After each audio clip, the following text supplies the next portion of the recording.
Good morning guys, कैसे हो आप लोग। मैं तो बिल्कुल ठीक हूँ। आप लोग बताना आप लोग कैसे हो। तो मैं आप लोगों को क्या बोलते हैं, गृह प्रबंध एवं आंतरिक सज्जा देख लीजिए। आप लोग गृह प्रबंध एवं आंतरिक सज्जा का मैं चैप्टर आपको रंग पूरा क्लियर करवा दी हूँ, जिसे अंग्रेजी में कलर कहते हैं चैप्टर। उसे मैंने आपको पूरा क्लियर करवा दिया और उसमें यूथ में जितने सारे क्वेश्चन थे मैंने वो भी क्लियर करवाया और एक्सप्लेन पूरी जितने भी क्वेश्चन के सारे एक्सप्लेन भी मैंने आपको दिए। ठीक है, तो मैं आशा करती हूँ ये चैप्टर तो आप लोग का बिल्कुल ही कंप्लीट हो गया होगा, बढ़िया से हो गया होगा। एग्ज़ाम के टाइम रिवाइज करने की ज़रूरत बस पड़ेगी।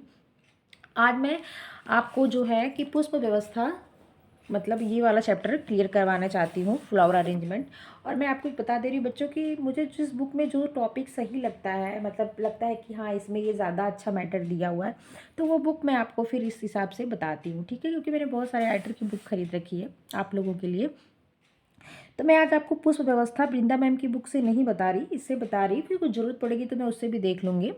तो आपको लिखा है फ्लावर अरेंजमेंट। तो आप तो पहली बात ये समझ लीजिए कि पुष्प क्या है। तो पुष्प को फूल कहते हैं, फूल को ही फ्लावर कहते हैं, इंग्लिश में आप जानते ही होंगे, सब जानते होंगे। तो फ्लावर की ज़रूरत हमें क्या पड़ती है, इसके अरेंज करने की क्या ज़रूरत पड़ती है। तो आप सभी जानते हैं कि पुष्प का हमारे जीवन में मतलब हर क्षेत्र, कोई ऐसा क्षेत्र नहीं बचा होगा जहाँ पुष्प की ज़रूरत नहीं पड़ती हो। ठीक है, बच्चे के जन्म से लेके बच्चे की मृत्यु तक कह सकते हैं आप पुष्प से ही, मतलब आप देख लीजिए जब सो जाता है तो पुष्प से ही ढका रहता है। शादी विवाह में जो गले में हार डालते हैं जयमाला, वो भी किसकी बनी होती है, पुष्प की ही बनी होती है। मंडप किससे सजे होते हैं, पुष्प से सजे होते हैं। भगवान के सामने लोग पूजा करते हैं तो किस चीज़ का अर्चन करते हैं, पुष्प भगवान को चढ़ाते हैं। तो इस तरह आप कह सकते हैं घर में देखिए कोई त्यौहार पड़ गया तो आप तोरण लगाते हैं, तो घर के बाहर आंतरिक बाह्य सज्जा के रूप में कह सकते हैं। तो आप क्या उपयोग करते हैं, पुष्प के तोरण लगाते हैं, पुष्प से डेकोरेशन करते हैं। पहले जो है, पहले के टाइम में मतलब आज आज के जो मतलब हमारा जो पिछला युग था, तो उसमें क्या था कि हमारे पास इतने सारे आर्टिफिशियल लाइट्स या सजाने के डेकोरेटिव आइटम तब नहीं थे।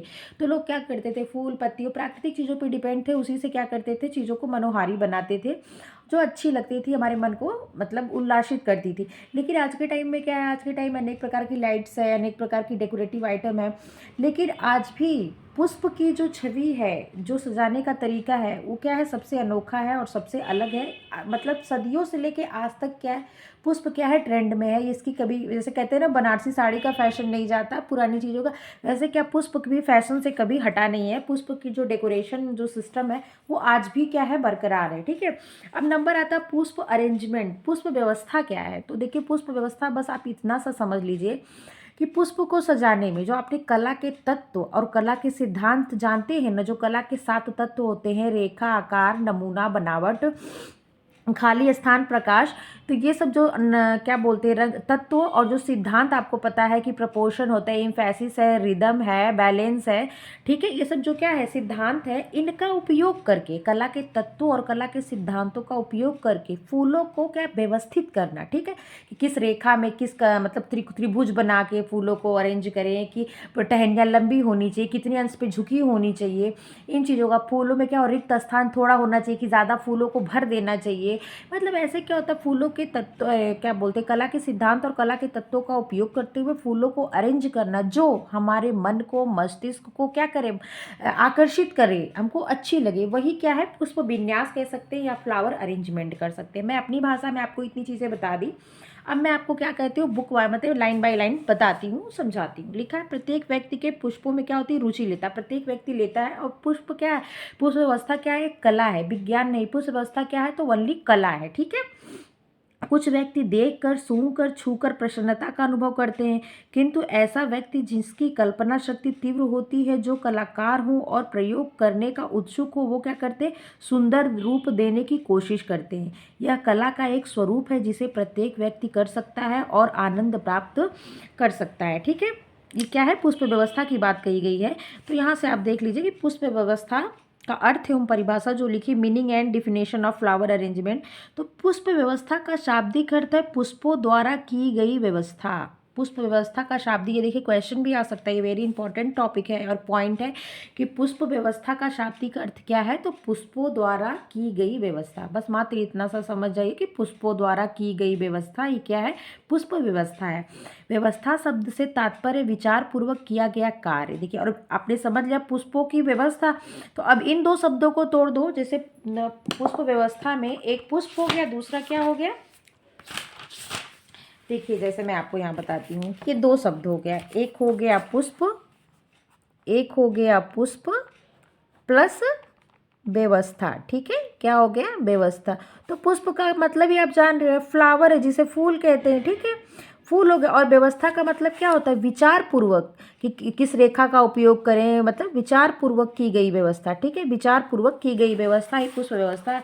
अब ये आप सोच रहे होंगे कि व्यवस्था क्या है, विचार पूर्वक क्या है, तो वही कला के तत्वों, कला के सिद्धांतों का प्रयोग करना, तरीके से प्रयोग करना ही क्या है, पुष्प व्यवस्था है। ठीक है, जब हम पुष्प एवं पुष्पों से संबंधित सामग्री को विचार पूर्वक किसी आकार में प्रस्तुत करते हैं तो वह कला पुष्प व्यवस्था, पुष्प सज्जा एवं पुष्प विन्यास, फ्लावर अरेंजमेंट कहलाती है।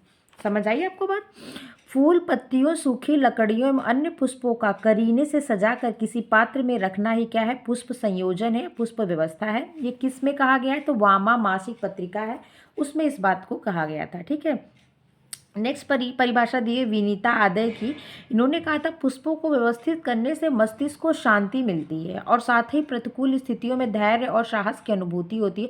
जिस चीज़ का शौक होता है उसको करने से उसको सेटिस्फैक्शन मिलता ही मिलता है। तो सही बात है कि अगर जिसको इसको करने से, मतलब जिसको इसको शौक होगी फ्लावर अरेंजमेंट करने की, तो उसको क्या होता होगा, उसके मस्तिष्क को शांति मिलती होगी। अर्नाल्डो ने क्या कहा था, पुष्प व्यवस्था कला का एक स्वरूप है। पुष्प व्यवस्था क्या है, कला का एक स्वरूप है जिसे कोई भी व्यक्ति सीख सकता है। आप बस एक की पॉइंट पकड़ना कि अर्नाल्डो ने क्या कहा था, तो पुष्प व्यवस्था कला का एक स्वरूप है जिसे कोई भी व्यक्ति सीख सकता है। ये किसने कहा था, तो अर्नाल्डो ने कहा था। ठीक है, नेक्स्ट है फ्लोरेंस ने क्या कहा था, तो पुष्प व्यवस्थित करने से आनंद की प्राप्ति होती है, पुष्प व्यवस्था पूर्ण होने पर संतोष प्राप्त होता है। फ्लोरेंस ने कहा था कि पुष्प व्यवस्था मतलब व्यवस्थित करने से क्या होता है, आनंद की प्राप्ति होती है, और जब पुष्प व्यवस्था पूर्ण हो जाती है तो संतोष मिलता है। करने से आनंद मिलता है और पूर्ण होने से संतोष मिलता है। आनंद और संतोष की बात किसने की थी, तो फ्लोरेंस ने की थी।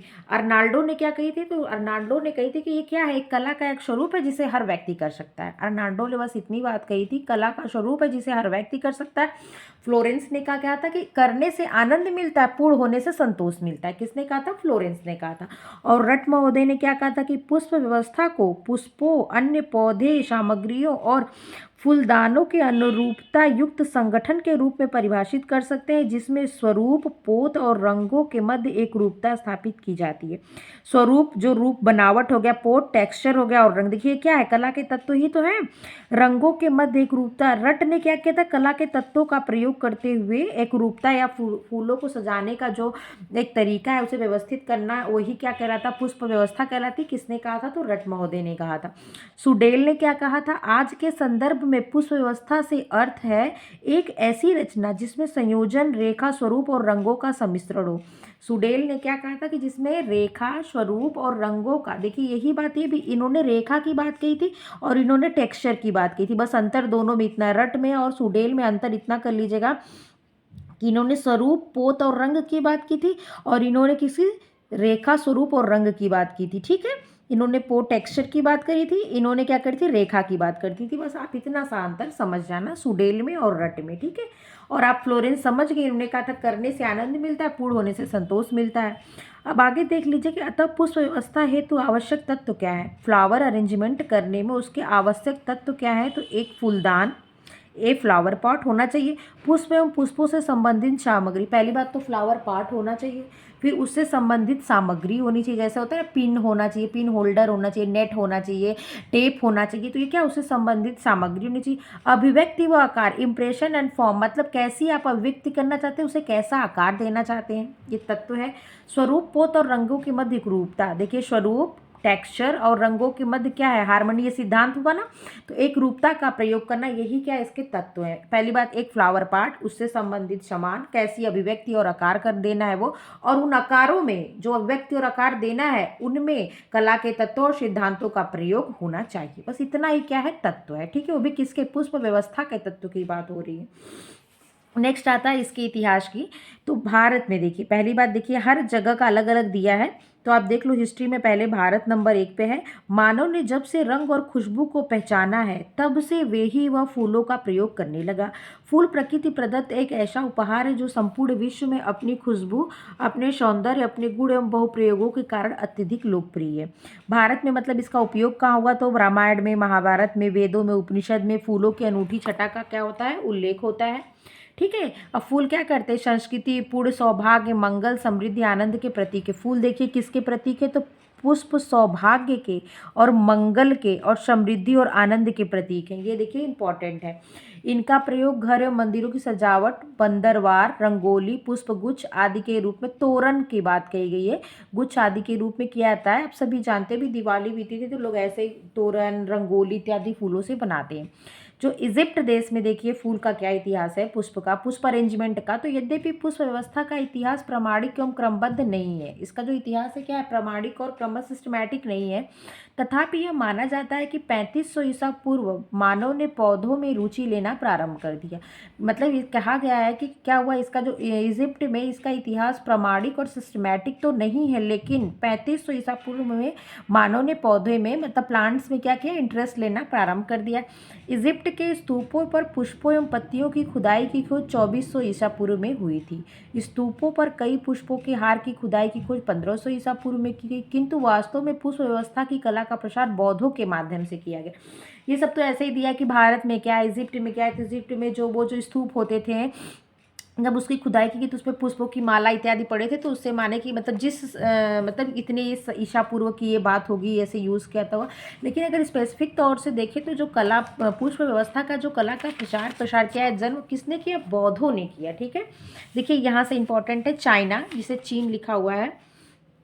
6ठी शताब्दी में चीन के महाराजा को सपना आया और इस सपने के कारण उसने भारत में अपने संदेशवाहक मैसेंजर भेजे और बौद्ध भिक्षुओं और पुष्पों को अपने देश में पुनः बुलवाया। किसने चीन में, किस सदी में, 6ठी शताब्दी में जो वहाँ के राजा थे उनको एक स्वप्न आया। तो फिर उन्होंने क्या किया, मैसेज भारत भेजा, वहाँ से बौद्ध भिक्षुओं को और उनकी बुकें अपने देश में मंगवाई। अतः इससे चीन में बौद्ध धर्म का प्रचार प्रसार हुआ। 6ठी शताब्दी में बौद्ध धर्म का प्रचार प्रसार चीन में कब हुआ, तो देखिए 6ठी शताब्दी में सॉरी, जापान में 6ठी शताब्दी में बौद्ध धर्म का प्रचार प्रसार हुआ। जापान में इन बौद्ध भिक्षुओं ने पुष्प व्यवस्था को जन्म दिया। इन देखिए, चीन में तो 6ठी शताब्दी में पुष्प व्यवस्था आई, कहाँ से आई, तो भारत में इन्होंने मैसेंजर भेजा, वहाँ से इन्होंने बौद्ध भिक्षुओं को बुलाया, उनकी किताबों को मंगाया और क्या किया, उसमें प्रचार प्रसार करना प्रारंभ किया। लेकिन ये जो जापानी थे ना, जापान के लोग थे, बौद्ध भिक्षु वहाँ पे जाकर, जापानियों के यहाँ जाके, जापान में जाकर बौद्ध भिक्षु ने क्या किया, पुष्प व्यवस्था को जन्म दिया। इस चीज़ को ध्यान रखिएगा कि जापान में इन बौद्ध भिक्षुओं ने पुष्प व्यवस्था को जन्म दिया। भारत से चीन गए, चीन से जापान गए और जापान में क्या किया, पुष्प व्यवस्था को इन्होंने, फ्लावर अरेंजमेंट को इन्होंने जन्म दिया। बौद्ध धर्म में यह मान्यता है कि पुष्पों का जीवन लंबा होना चाहिए। बौद्ध धर्म ये मानते हैं, बौद्ध धर्म की पुष्पों का जीवन क्या होना चाहिए, लंबा होना चाहिए। अगर वो प्लांट में लगे रहेंगे, पौधे में, तो वो मुरझा जाएंगे। इसलिए क्या करते हैं, उनको तोड़ करके मतलब पॉट्स में अरेंज कर देना ही क्या है, मतलब उसको ये मानते हैं कि इसको पॉट्स में अरेंज कर दो, इनका जीवन लंबे काल तक रहेगा। तो वही चीज़ कही गई कि क्या ये पुष्पों का जीवन लंबा होना चाहिए। पुष्प यदि बगीचे में लगे रहेंगे तो तेज सूर्य के प्रकाश में मुरझा जाते हैं। अतः बौद्ध भिक्षुओं ने धार्मिक मान्यता के कारण पुष्पों को सुरक्षित रखने हेतु फूलों को काटना प्रारंभ कर दिया। इनकी जो धार्मिक मान्यता, इनकी जो बुके थी उसमें ताकि फूलों का जीवन लॉन्ग टाइम होना चाहिए, उसको उन्होंने मानव के जीवन से माना। तो उन्होंने क्या किया, उनका मानना था कि अगर ये प्लांट, मतलब पौधे, अगर पौधे में अगर पुष्प लगे रहेंगे तो सूर्य की रोशनी पड़ेगी तो ये मुरझा जाएंगे। लेकिन अगर इनको काट के और पात्रों में अरेंज करके रख देंगे, पात्रों में मतलब होता है ना, मतलब पॉट्स में रख देंगे, तो एक लॉन्ग टाइम तक वैसे ही रहेंगे। मतलब कह सकते हैं कि जीवित, या जैसे वैसे उनकी क्वालिटी बनी रहेगी। तो उन्होंने क्या किया, इसको पॉट्स में रखना आरंभ कर दिया, फूलों को काटना आरंभ कर दिया डंटियों के साथ। मंदिर के ठंडे स्थानों में रखना प्रारंभ किया। इन बौद्ध भिक्षुओं ने अपने अनुयायियों को यह सिखाया कि मंदिर में प्रवेश से पूर्व बौद्ध सामग्रियों को रिवरेंस के साथ किस प्रकार व्यवस्थित करें। इस प्रकार इन बौद्ध भिक्षुओं ने जाने अनजाने में पुष्प व्यवस्था की नींव डाल दी। पुष्प व्यवस्था का जन्म किसने किया, तो बौद्ध भिक्षुओं द्वारा। कहाँ पे हुआ, तो जापान में हुआ है, ठीक है। और उसके पीछे एक कहानी है कि चाइना में 6ठी शताब्दी के महाराजा थे, उनको स्वप्न आया, तो उन्होंने क्या किया, भारत में मैसेज भेजा कि वहाँ से कुछ बौद्ध भिक्षु और उनकी बुकें आए, जिससे मतलब वो जाने कि क्या है। तो उस फिर वही बौद्ध भिक्षु वहाँ से फिर जापान में उन्होंने क्या किया, पुष्प व्यवस्था को जन्म दे दिया। और भिक्षुओं का मानना ये था कि इसको मतलब अगर ये प्लांट्स में लगे रहेंगे तो ये सूर्य की रोशनी से क्या होंगे, मुरझा जाएंगे, लेकिन अगर इनको काट के पॉट्स में रख देंगे ठंडे स्थानों पे तो इनका जीवन जो है लॉन्ग टाइम तक रहेगा। तो उन्होंने इस काम को करना आरंभ किया और यही क्या हो गई, पुष्प व्यवस्था को यहीं से उन्होंने जन्म दे दिया और इसको यहीं से ये फेमस हो गई, ठीक है।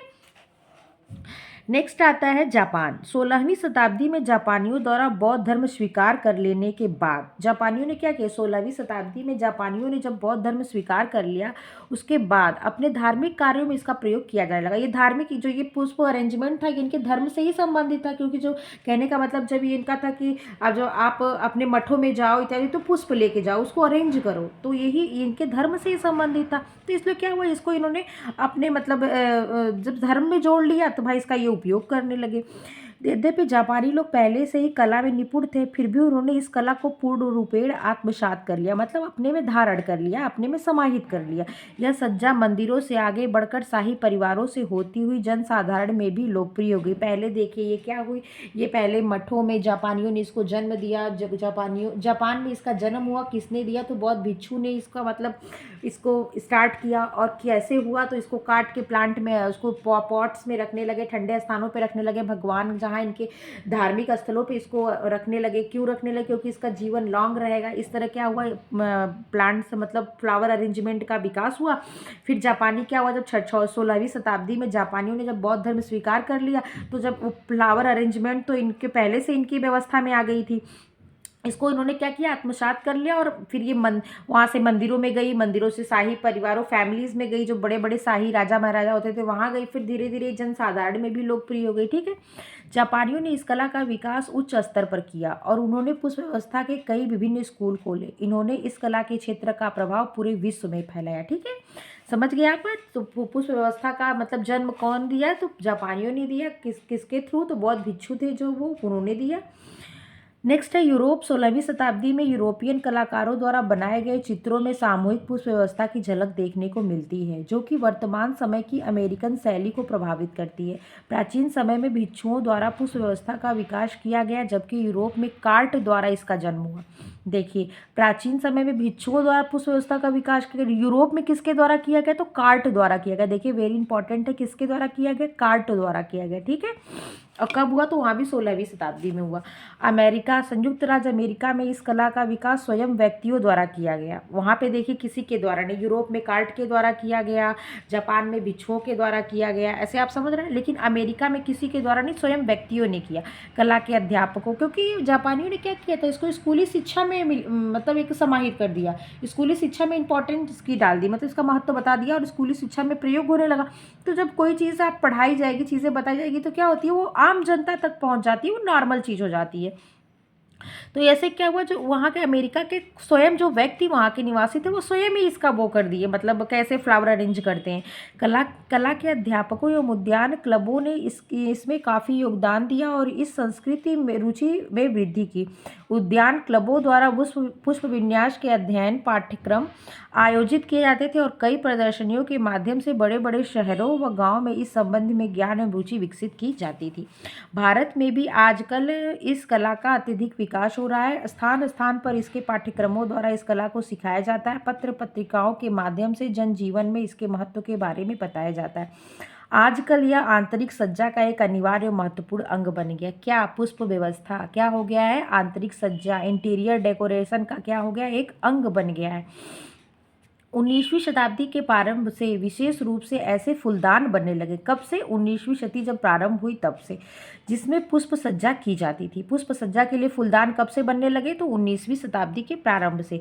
साथ ही इस कला को मकान के वैज्ञानिक ऊष्मा और वायु विजन को ध्यान में रखकर किया जाने लगा। आजकल आधुनिक पत्रिकाओं एवं पुष्पों में रंगीन चित्रों के माध्यम से नए नए तरीके बताए जाते हैं। कुछ व्यक्तियों को यह जानने की उत्सुकता होती है कि पुष्पों की देखभाल कैसे की जाए। अब आजकल आप देख लीजिए, लोग घरों में मनी प्लांट को क्या करते हैं, काटते हैं उसके तने को, और क्या करते हैं, एक पॉट लेते हैं, पानी भरते हैं और उसमें लगा देते हैं। तो ये होता है ना कि कितने दिन तक जीवित रहेगा, कैसे जीवित है, क्योंकि ना उसे मिट्टी मिल रही है। तो मिट्टी ऐसा होता है, प्लांट बेसिकली उसको मिट्टी की ज़रूरत पड़ती है, तो उसको क्या करते हैं, जीवित रहने के लिए क्या किया जाता है, उसमें थोड़ा सा नमक डाल दो या पानी को बदलते रहो, ऐसी चीज़ें की जाती है ना। तो वही चीज़ है कि इन्होंने क्या किया, इनके अंदर उत्सुकता हुई कि इसको कैसे ज़्यादा दिन तक बेटर बना के, मतलब बढ़िया तरीके से रखा जाए, उसकी देखभाल की जाए। तो पुष्पों की देखभाल कैसे की जाए और विभिन्न स्थितियों में बेहतर पुष्प व्यवस्था कैसे की जा सकती है। कई महानगरों में पुष्प सज्जा रेडीमेड भी मिलने लगी। देखिए, जो मैं आपको बताई थी कि पहले के लोग पुष्प और पत्तियों, इन्हीं सब चीज़ों पर डेकोरेटिव आइटम के रूप में उपयोग करते थे, लेकिन आज क्या है, आर्टिफिशियल चीज़ें भी मार्केट में आ गई हैं। और कुछ व्यावसायिक व्यक्तियों द्वारा विभिन्न अवसरों पर किया जाने लगे। जैसे आपको होता है ना, जब आपको शादी हो गई तो आपको स्टेज बनवाना है, आपको मंडप सजवाना है, तो वो उसके जो होते हैं, मतलब स्पेशलिस्ट आते हैं ना, जो उसको जानते होते हैं, व्यावसायिक तौर पर जो डेकोरेशन करते हैं, आप उनको बुलाते हैं ना।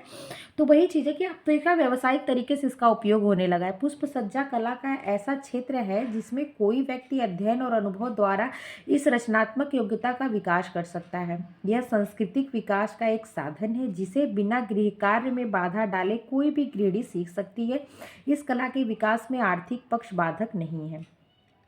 सड़क के किनारे की घास, पत्तियों और रसोई के पात्र पुष्प सज्जा में उपयोग में लाए जा सकते हैं। पुष्प सज्जा सहानुभूति का एक माध्यम है और व्यक्ति को दुख और परेशानी से दूर करता है। ठीक है, आप अब तक क्या समझे कि पुष्प व्यवस्था क्या है, इसका विकास कैसे हुआ, कैसे आया, इतनी चीज़ें आप जान गए।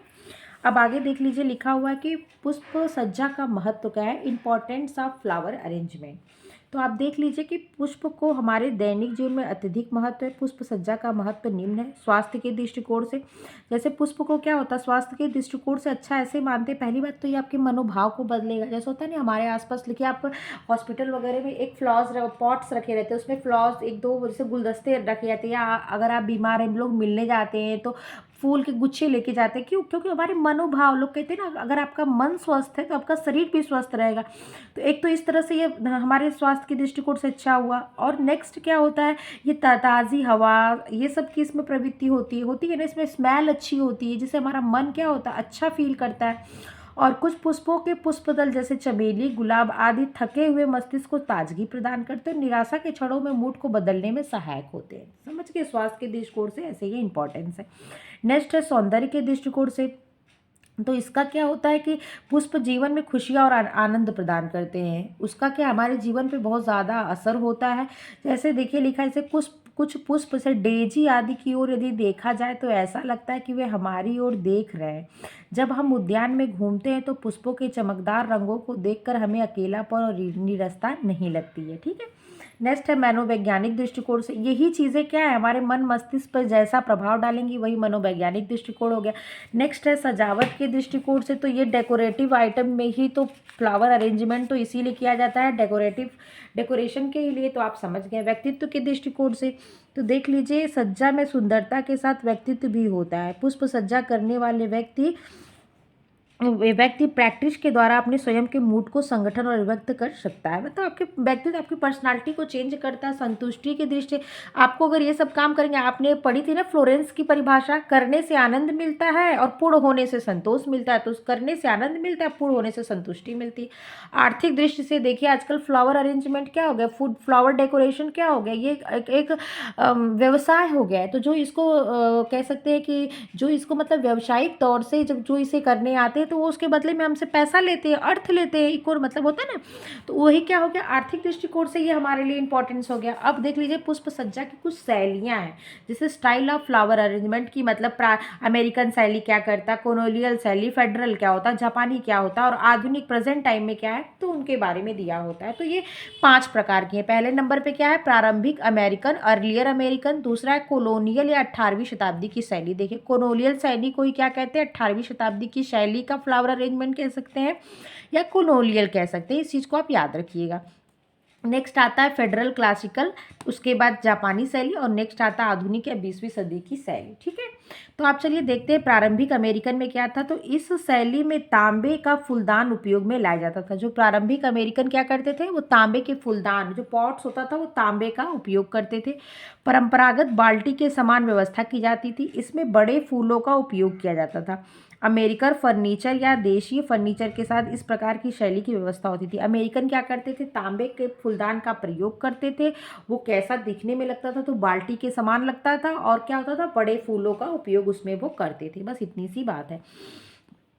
नेक्स्ट है कोलोनियल या 18वीं शताब्दी की शैली। तो इसमें क्या होता है, पोर्सनिल या चांदी के पात्र का उपयोग करते थे। जो कोलोनियल थे, कोलोनियल या 18वीं शताब्दी की जो शैली थी, वो क्या करते थे, वो पोर्सलिन के या तो चांदी के पात्र का उपयोग करते थे, जिसमें वक्र रेखाओं की डिज़ाइन होती थी। क्या होती थी, वक्र रेखाओं की डिज़ाइन होती थी। इस शैली, वक्र रेखा कहते हैं ना, ऐसे करके वक्र कर्व हो जाते। कर्व का मतलब जो मुड़े होते, मतलब ऐसे रहता रहा होगा, कहने का मतलब ऐसे।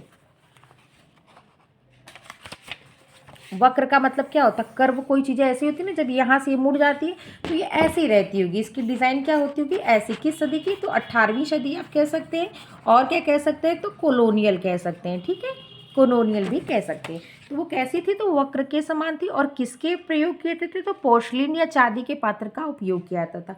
और इस शैली में गुलाब और लिली के फूलों को सामूहिक पुष्प सज्जा की जाती थी। गुलाब और लिली के फूलों को साथ में पोर्सलिन या चांदी के पात्र में, पात्र का डिज़ाइन वक्र रेखा का होता था, का उपयोग किया जाता था। किस शैली में, कोलोनियल कह सकते हैं या 18वीं सदी की शैली में।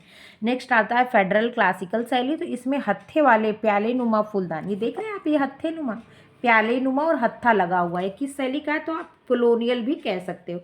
तो कोलोनियल शैली में प्याले नुमा फूलदान का प्रयोग किया जाता था। इसमें औपचारिक पुष्प सज्जा की जाती थी। औपचारिक का मतलब, एक अगर ये चीज़ इधर है तो वही चीज़ इधर भी होगा, अगर इधर हत्था लगा है तो इधर भी लगा होगा, अगर फ्लावर पॉट, जो पॉट से अगर इधर फूल बनाए तो इधर भी होगा, अगर हमें इधर एक पॉट रखना है तो दूसरे साइड भी वैसा ही पॉट रखना है। तो ये क्या होता है, औपचारिक पुष्प व्यवस्था की जाती थी। इसमें हल्के रंगों के सुंदर नाजुक फूलों का प्रयोग किया जाता था।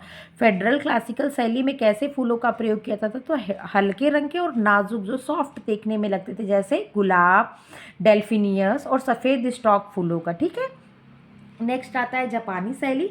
तो ये कैसे चीज पात्रों का प्रयोग करते थे और फूलों का, तो ये क्या करते थे, ऊंचे एवं मतलब सादे, मतलब सादा होता था, उसमें ज़्यादा कुछ आर्ट या डिज़ाइन नहीं होती थी। वे ऊंचे और नीचे पात्रों को या सजावटी पात्रों को और आधारों का उपयोग किया जाता था। जापानी शैली में रेखीय व्यवस्था व असमितीय संतुलन वाली व्यवस्था की जाती थी। जापानी शैली में रेखीय व्यवस्था मतलब एक लाइन सी व्यवस्था होती थी, और क्या होता था, असमिति मतलब बराबर नहीं होते थे, संतुलन वाली व्यवस्था की जाती थी। जापानी शैली में कम पदार्थों का उपयोग किया जाता है। जापानी लोग प्राकृतिक पदार्थों व वातावरण को महत्व देते हैं। इसमें पुष्प कम व पत्तियां अधिक उपयोग में लाई जाती हैं। जापानी शैली के लोग कैसे पात्रों का प्रयोग करते हैं, तो वो सादे होते हैं, ऊंचे हो या नीचे हो। ठीक है, सजावटी पात्र होते हैं। शैली कैसी होती है, तो रेखीय व्यवस्था, असमिति व्यवस्था होती है। और ये लोग जो पदार्थ, तो प्राकृतिक वातावरण पे उनके जो प्राकृतिक पदार्थ होते हैं वो उनका उपयोग करते हैं। और फूलों को कम प्रयोग करते हैं, पत्तियों को ज़्यादा प्रयोग करते हैं। कि कौन से लोग की विशेषता है, तो जापानी शैली की। नेक्स्ट है आधुनिक या 20वीं शताब्दी की शैली, मॉडर्न या 20th सेंचुरी स्टाइल। इस शैली में सादे आधारी रंगों के ज्यामितीय पात्रों का उपयोग किया। ज्यामिति का मतलब क्या होता है, जिसमें जैसे सर्कल टाइप का या ट्रायंगल टाइप का, मतलब आधार रेखा का उपयोग किया जाता था। ज्यामिति यही होता है, ट्रायंगल का वर्गाकार होता है। तो इस टाइप के जब पात्रों का उपयोग किया था तो उसे ज्यामितीय पात्र कहते हैं। इसमें पुष्प व्यवस्था खुली और शैली युक्त होती थी। इस प्रकार की व्यवस्था में स्पष्ट स्वरूप बल दिया जाता था। मतलब स्पष्ट स्वरूप मतलब उस जो तैयार किया गया है, फ्लावर को अरेंज किया गया, वो किस स्वरूप में दिख रहा है। जो पार्ट्स का प्रयोग किया जाता था वो कैसा होता था, तो वो जो होता था उसमें ज्यामितीय पात्रों का प्रयोग किया जाता था। ठीक है, इतनी चीज़ें आज क्लियर हो गई। वीडियो लॉन्ग हो जाएगी, तब तक के लिए अगर आपको मेरी वीडियो अच्छी लगती हो तो आप लाइक शेयर सब्सक्राइब कर दिया करिए। वीडियो देखने के लिए थैंक यू, टेक केयर।